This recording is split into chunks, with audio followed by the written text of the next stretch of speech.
नमस्कार साथियों, कैसे हैं आप सभी लोग। सभी मस्त हैं, स्वस्थ होंगे। बहुत बढ़िया, बहुत बेहतरीन सेशंस, ऐसी कक्षाएं जो हमें सफलता जरूर दिलाएंगी और आपके सपनों को जरूर चार चांद लगाने के लिए सिद्ध साबित होंगी। बिल्कुल बड़े अच्छे तरीके से आपने फेस्टिवल को सेलिब्रेट किया होगा और अभी भी कर रहे होंगे।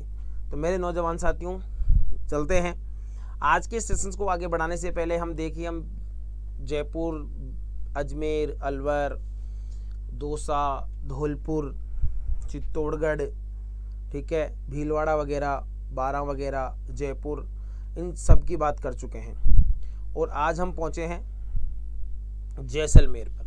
तो जैसलमेर की अगर हम बात करें तो जैसलमेर को किले और हवेलियों का शहर कहा जाता है। हवेलियों का शहर तो आप सब जानते हैं, पर यह भी याद रखिएगा किले और हवेलियों का शहर इन्हें जाना जाता है।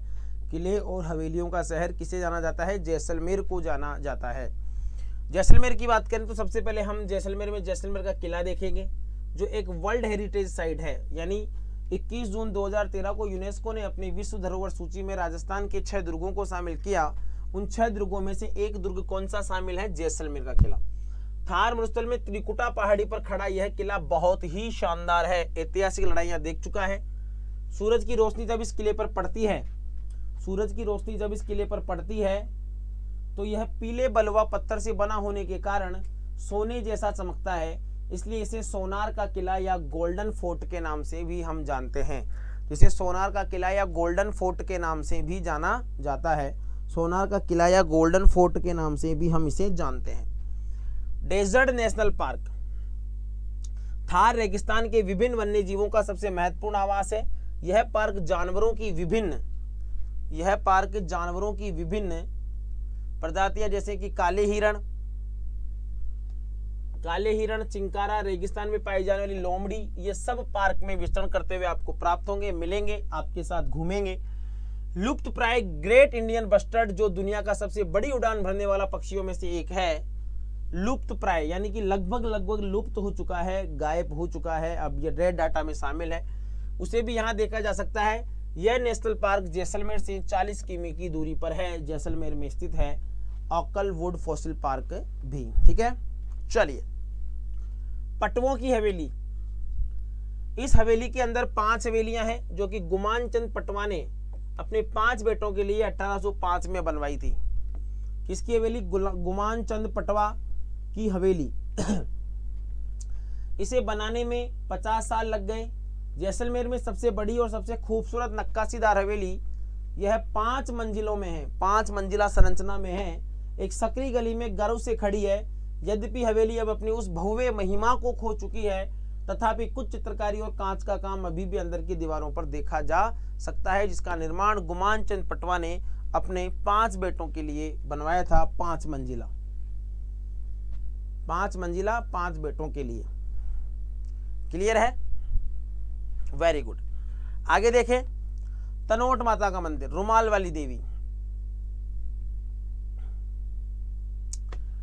तनोट माता मंदिर भाटी राजपूत नरेश तणुराव यानी तन्नू जी ने विक्रम संवत 1828 में तनोट माता मंदिर बनवाकर मूर्ति की स्थापना की। यहाँ आसपास के सभी गांवों के लोग तथा विशेषकर बीएसएफ के जवान यहाँ पूर्ण श्रद्धा के साथ पूजा अर्चना करते हैं। आपने गदर फिल्म देखी होगी, ठीक है ना, तो वहां पर आपको सारी चीजें देखने को मिली होंगी। ठीक है, चलिए, जैसलमेर के करीब 120 किलोमीटर दूर तनोट माता मंदिर है। तनोट माता को देवी हिंगलाज का पुनर्जन्म माना जाता है। देवी हिंगलाज माता का पुनर्जन्म किसे माना जाता है? तो देवी हिंगलाज माता का जो पुनर्जन्म है वो तनोट माता के रूप में। इसे बीएसएफ वाली यानी सैनिकों की देवी इन्हें कहते हैं।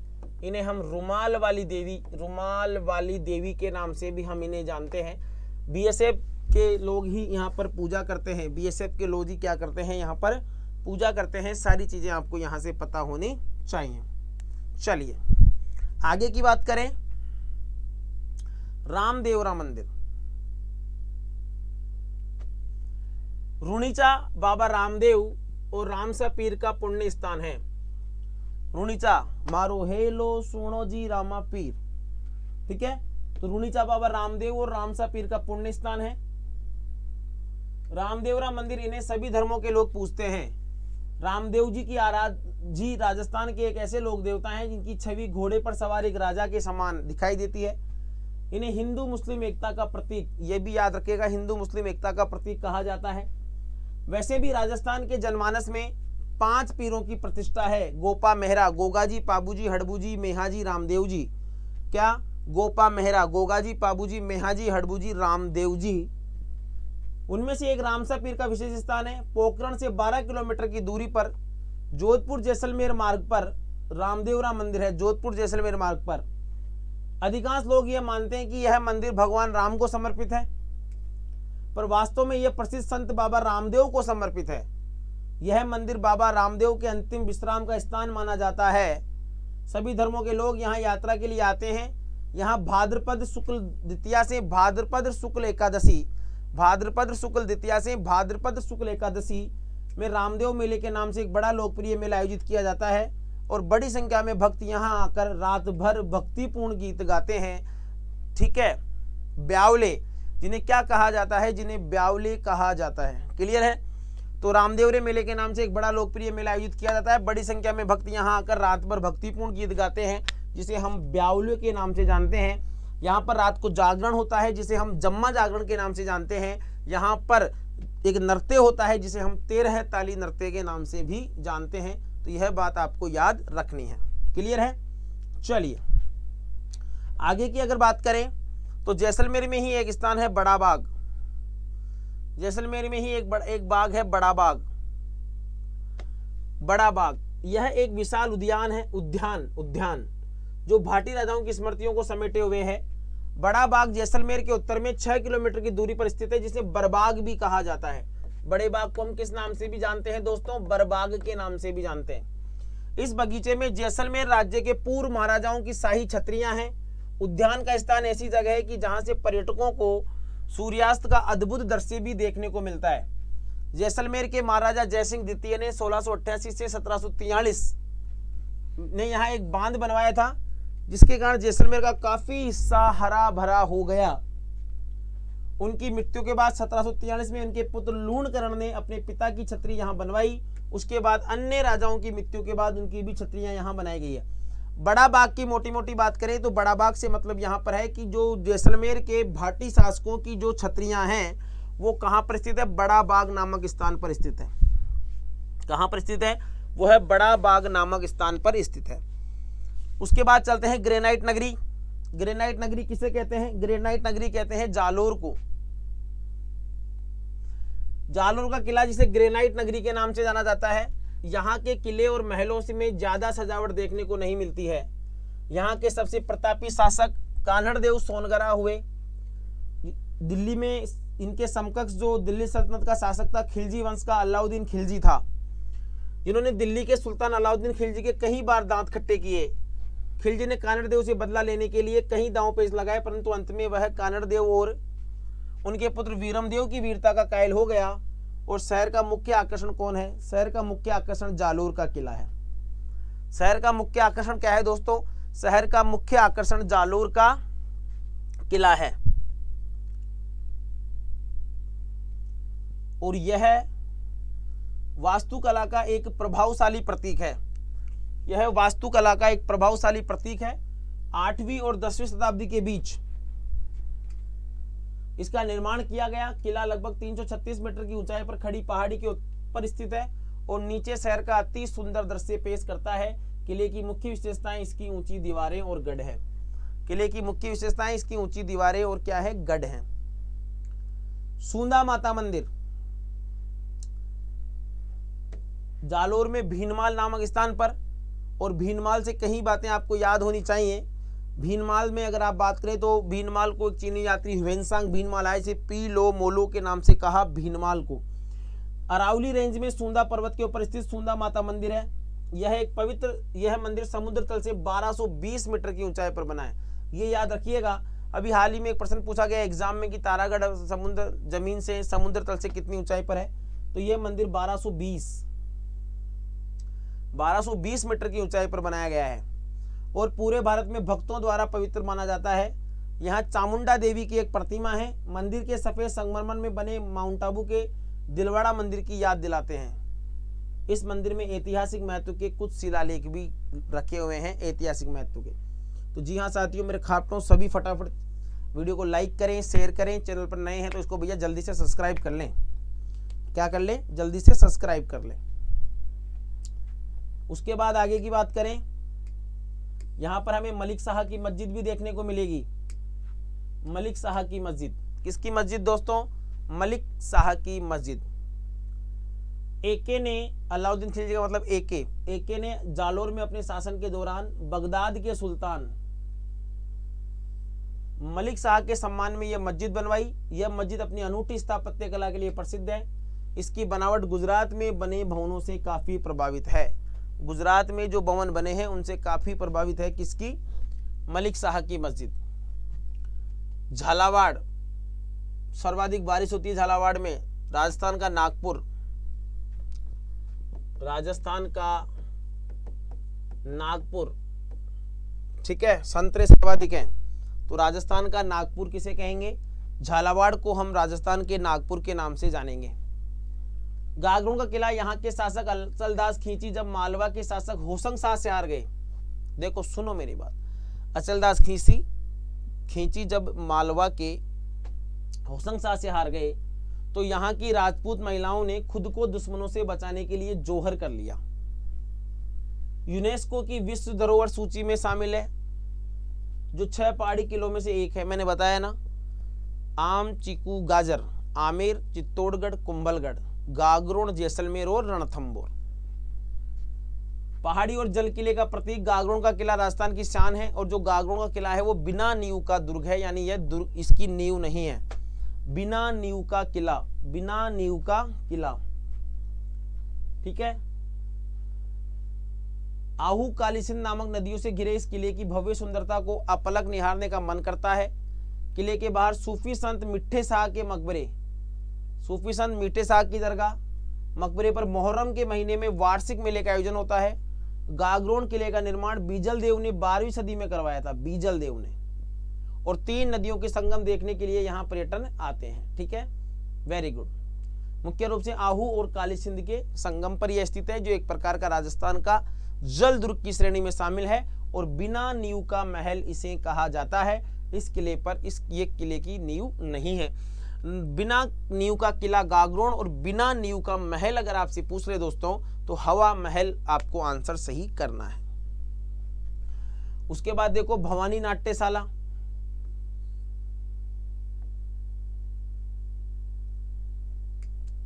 भवानी नाट्यशाला, इसका निर्माण 1921 में हुआ। यह नाट्यशाला कई यादगार नाटकों एवं सांस्कृतिक कार्यक्रमों की मुख्य गवाह है। माना जाता है कि संपूर्ण विश्व में ऐसी सिर्फ 8 ही नाट्यशालाएं हैं, 8। शेक्सपियर के लिखे नाटक यहाँ खेले जाते थे। Wow, very good. विदेशी पर्यटक इसे देखने में बड़ी रुचि रखते थे। यह नाट्यशाला नाट्य और कला जगत में स्थापत्य कला का उत्कृष्ट उदाहरण है। इसमें घोड़ों और रथों के मंच पर प्रकट होने का रास्ता एक भूमिगत मार्ग द्वारा बनाया गया है, जो इसकी अनूठी विशेषताएं रखता है। तो भवानी नाट्यशाला अपने आप में एक महत्वपूर्ण है। आपसे प्रश्न ऐसे पूछा जा सकता है, राजस्थान में शेक्सपियर के लिखे नाटक कौन सी नाट्यशाला में खेले जाते थे? भवानी नाट्यशाला। और भवानी नाट्यशाला कहां पर है? तो झालावाड़ में है। सूर्य मंदिर, झालावाड़ का जुड़वा शहर है झालरापाटन। अच्छी बात है, ये भी एक नॉर्मल क्वेश्चन है पर आपको बेहतरीन फील करवाएगा ये कि झालावाड़ का जुड़वा शहर है झालरापाटन, जिसे सिटी ऑफ बेल्स यानी घंटियों का शहर भी कहा जाता है। झालरापाटन को हम क्या कहते हैं? सिटी ऑफ बेल्स यानी कि घंटियों का शहर। आपको ऐसा कैसा शब्द हिंदी में छापकर क्वेश्चन के रूप में पूछा जा सकता है कि सिटी ऑफ बेल्स कहां पर है। यहाँ पर बहुत से मंदिर होने के कारण सुबह शाम मंदिरों की घंटियों की स्वर लहरी सुनाई देती है। 10वीं शताब्दी में बना 17 फीट ऊंचा भगवान शिव को समर्पित सूर्य मंदिर है, भगवान शिव को समर्पित। झालरापाटन के सर्वाधिक मनोहारी मंदिरों में से एक है। इस मंदिर का शिखर पद्मनाद या सूर्य मंदिर के रूप में लोकप्रिय उड़ीसा के कोणार्क सूर्य मंदिर के समान उत्कीर्ण किया गया है। राजस्थान का ऐसा मंदिर जिसका जो शिखर है वह कोणार्क सूर्य मंदिर के समान है, वो कहां पर है? वह झालरापाटन में स्थित सूर्य मंदिर पर है। यहाँ की आदमकद मूर्तियों को देखकर पर्यटक हतप्रभ रह जाते हैं और झालरापाटन में जो ये मंदिर है इसे 7 सहेलियों का मंदिर भी कहा जाता है। क्या कहा जाता है? इसे 7 सहेलियों का मंदिर।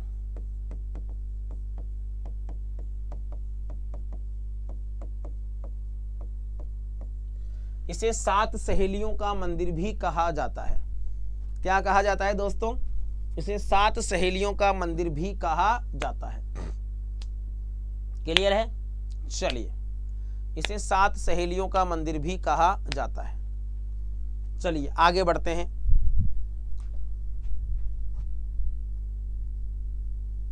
बौद्ध गुफाएं, बुद्ध की गुफाएं। झालावाड़ में सबसे प्रसिद्ध कोलवी गांव की जरूरत है। देखो जगह का नाम याद रखिएगा, कोलवी गांव। कोलवी गांव की प्राचीन बौद्ध गुफाएं हैं। गुफाओं में सबसे प्रभावशाली है बुद्ध की विशाल प्रतिमा और उत्कीर्ण स्तूप संरचना। झालावाड़ अब तो जीर्ण शीर्ण अवस्था में है, मैं भी जाकर आया 1-2 बार, अब तो जीर्ण शीर्ण अवस्था में है। झालावाड़ में लगभग 90 किलोमीटर की दूरी पर 90 किलोमीटर की दूरी पर स्थित भारतीय कला के सर्वश्रेष्ठ जीवंत नमूने माने जाते हैं। पर्यटक विनायक और हथिया गोर गांव के पास की गुफाओं का भी अवलोकन आप कर सकते हैं। अगर कोलवी जाएं तो आप फिर वहां पर विनायक और हथिया गोर गांव के पास की गुफाओं का भी अवलोकन कर सकते हैं। उसके बाद हमारे पास एक त्रियुग्मी जिले शेखावाटी के नाम से जिन्हें जाना जाता है, जिसमें सीकर, झुंझुनू और चूरू शामिल हैं। तो हम पूरे शेखावाटी की यहाँ पर बात करते हैं। किसकी बात करते हैं? पूरे शेखावाटी की यहाँ पर बात करेंगे। पूरे शेखावाटी में सबसे पहले ताल छापर अभ्यारण्य जो चूरू में है।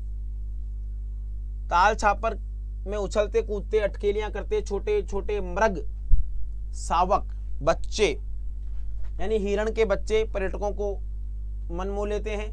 काले हिरण की यह सेंचुरी छापर गांव में है, जो कि जयपुर से 210 किलोमीटर दूर चूरू की सुजानगढ़ तहसील में है। काले हिरण का यह अभ्यारण्य खुले मैदान, बड़े पेड़ों तथा लताओं से आच्छादित है।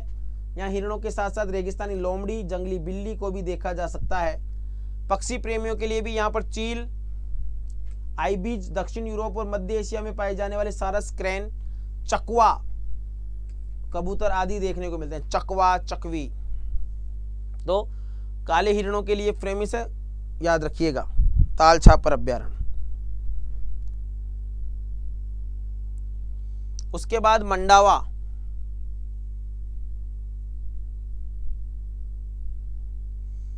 उसके बाद मंडावा प्राचीन समय और मध्य पूर्व में चीन के मध्य का प्राचीन व्यापारिक मार्ग। वेरी गुड, बहुत बढ़िया।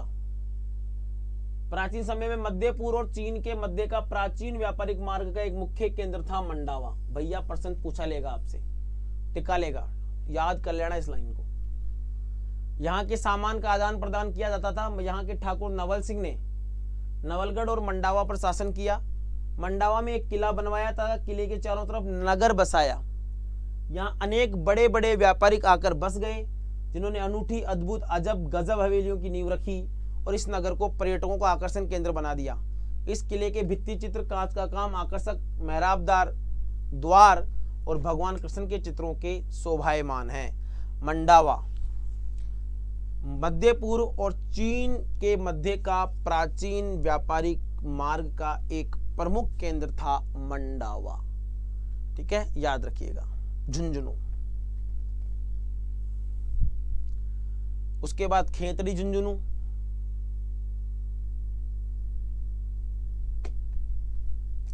खेतड़ी महल झुंझुनू में। खेतड़ी महल कला और वास्तुकला की सर्वश्रेष्ठ उदाहरणों में से एक है। इसे झुंझुनू के हवा महल, वेरी गुड, झुंझुनू का हवा महल कहते हैं। इसे शेखावाटी का हवा महल भी कह लेंगे हम। झुंझुनू का हवा महल या शेखावाटी का हवा महल भी हम इसे कह सकते हैं। हवा महल के रूप में भी जाना जाता है। 1770 ईस्वी में इस महल का निर्माण हुआ। आश्चर्यजनक बात यह है कि खेतड़ी महल में कोई झरोके या द्वार नहीं है, फिर भी इसे हवा महल के नाम से जाना जाता है। खेतड़ी महल का अनोखापन हवा के अबाध प्रवाहित व्यवस्थित रूप से बनाए गए भवनों के निर्माण के कारण है। महल के लगभग सभी कक्षों में सुव्यवस्थित स्तंभ और मेहराब एक दूसरे जुड़े हुए हैं, जो कि किले को शानदार समृद्ध रूप बनाते हैं। तो यहाँ से आपको केवल देखना है, झुंझुनू में स्थित है।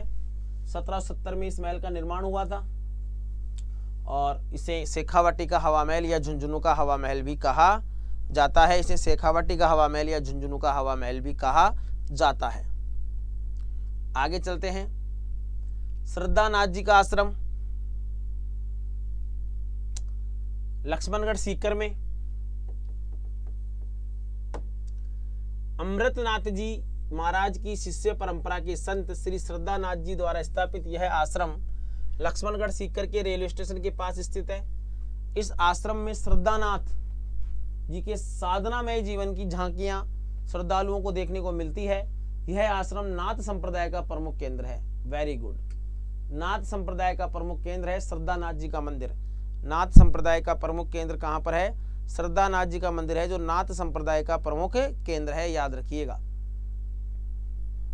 श्रद्धानाथ जी का प्रमुख केंद्र है, इसे भी आपको याद रखना है।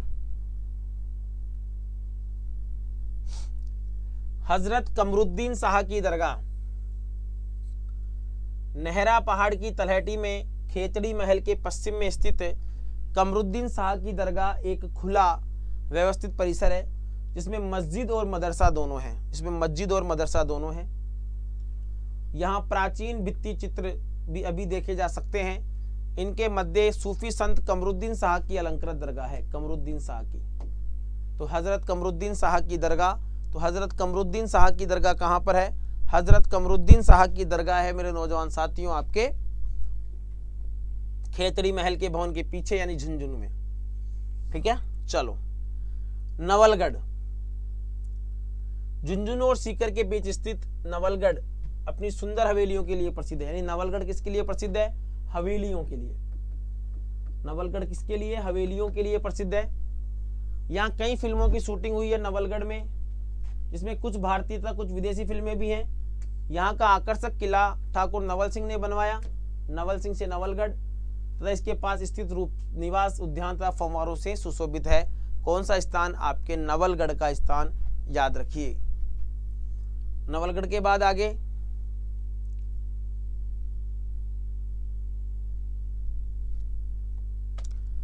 लक्ष्मणगढ़ का किला।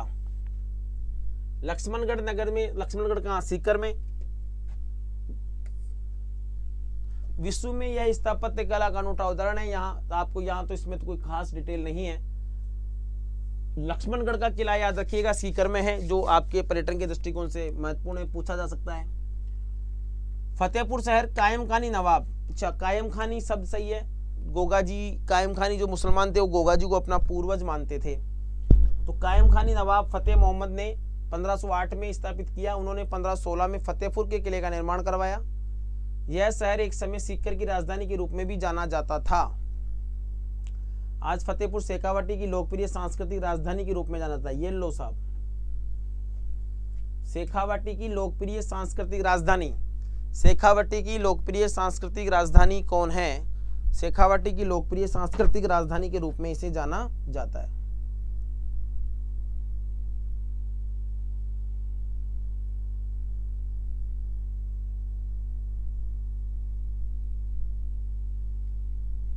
शेखावाटी की लोकप्रिय सांस्कृतिक राजधानी, जिनमें से द्वारकाधीश मंदिर, सिंगानिया हवेली, नादिन ला प्रिंस कल्चरल सेंटर और फतेह चंद की हवेली, ये चारों नाम याद रखिएगा। एक तो ये नादिन ला प्रिंस कल्चरल सेंटर, एक तो ये भी बात आपको अच्छे से याद रखनी है। ठीक है, नादिन ला प्रिंस कल्चरल सेंटर, सिंगानिया हवेली और फतेह चंद जी की हवेली का उल्लेख भी आपको यहाँ देखने को मिलेगा।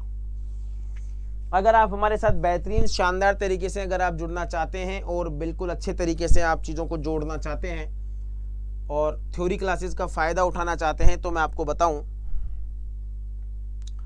आप हमारे साथ जुड़िए और बेहतरीन तरीके से चीज़ों को जोड़ लें। हमारा एक बैच चल रहा है जो 6 अक्टूबर से प्रारंभ हो चुका है, महाराणा बैच CET, क्योंकि CET में आपको बताऊं संस्कृत और साइकोलॉजी को छोड़कर सभी चीज़ें विद्यमान हैं। ठीक है, तो आप हमारी सपोर्ट टीम से संपर्क कर सकते हैं। आपको बैच संबंधी कुछ भी जानकारी लेनी है। 300 घंटे का course, weekly test, complete course cover, doubt session, unlimited test series exam तक, लाइव और रिकॉर्डेड लेक्चर्स, प्रिंटेबल PDF और वीकली गाइडेंस प्रोग्राम आपको यहाँ पर देखने को मिलेगा। इसके लिए आपको क्लास 24 की मोबाइल एप्लीकेशन को इंस्टॉल करना है, वहाँ से राजस्थान एग्जाम्स पर जाना है और राजस्थान एग्जाम्स से आपको CET पर जाना है।